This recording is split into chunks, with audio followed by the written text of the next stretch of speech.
events and issues shaping our community. This is Comcast Newsmakers. Newsmakers is on the road and in the state capitol for these series of children's issues during Children's Week. I'm Spiro Canton. Our guest this hour, Andy Edel. He's a historian at the old Capitol building behind us, and thanks very much for joining us. Thank you, my pleasure. And Andy, you don't normally dress like this, do you? No, sir. This seems to be a very warm suit on a hot day here on the plaza of the state capitol. It really is, but it's a three-piece authentic reproduction of a 1900s sack suit. Okay. And people wore this during the heat. They didn't have, I guess, fabrics that were cooler. Some had cotton, but wool was still worn all year round. And a bowler, I see. Bowler hat was very popular. Okay.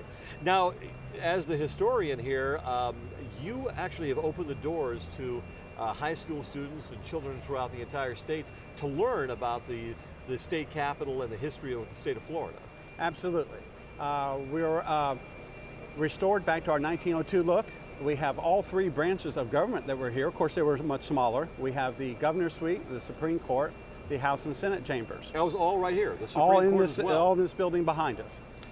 So it was like compact, I guess. Very much so. The governor's office was smaller? Had a staff of 2 as compared to Governor Chris's 300 today. So all in one, four small rooms, yes. What are the surprising things that you actually show people when they come into that office building and this building here? What are some of the things that really shock them?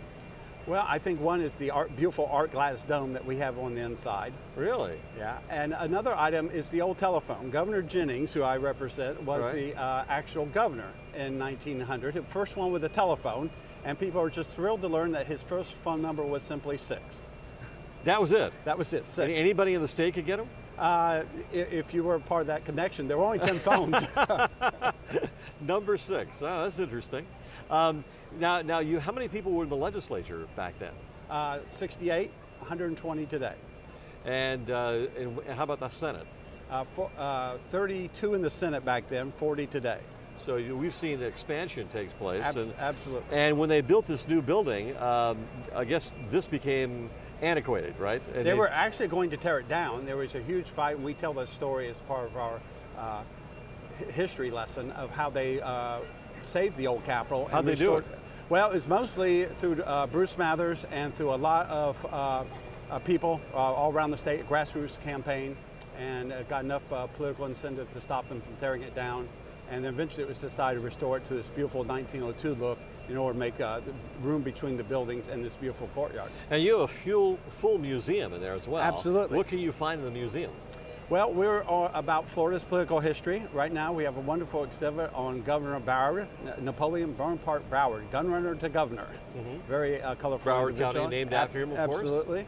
We have a room called Great Events where you can see all sorts of interesting things, including the flags that flew over the Capitol, one of the old cannons that were there, and quite a bit on Florida's political history and how various groups have struggled for their civil rights. What are the most surprising parts of Florida's history that you found? I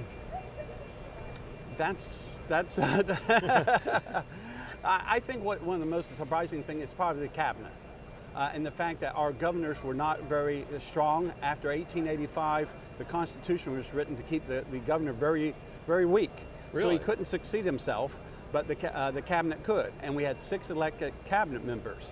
So here you are, like when Governor Jennings was governor, he was a young governor, with all these older gentlemen who had been in their posts as treasurer, attorney general, 20, 30 years. He couldn't fire them. They had to be impeached. So the cabinet had the real power. Interesting. Yeah, not the governor. And Florida historians have called this the plural executive or the cabinet executive. Very interesting. And that's a real key. A lot more to learn. Well, thanks very much. Andy Edel, our guest on this hour's Comcast Newsmakers. He's the historian for the old Capitol building behind us. I'm Spiro Canton here during Children's Week in the state capitol. Thanks for joining us.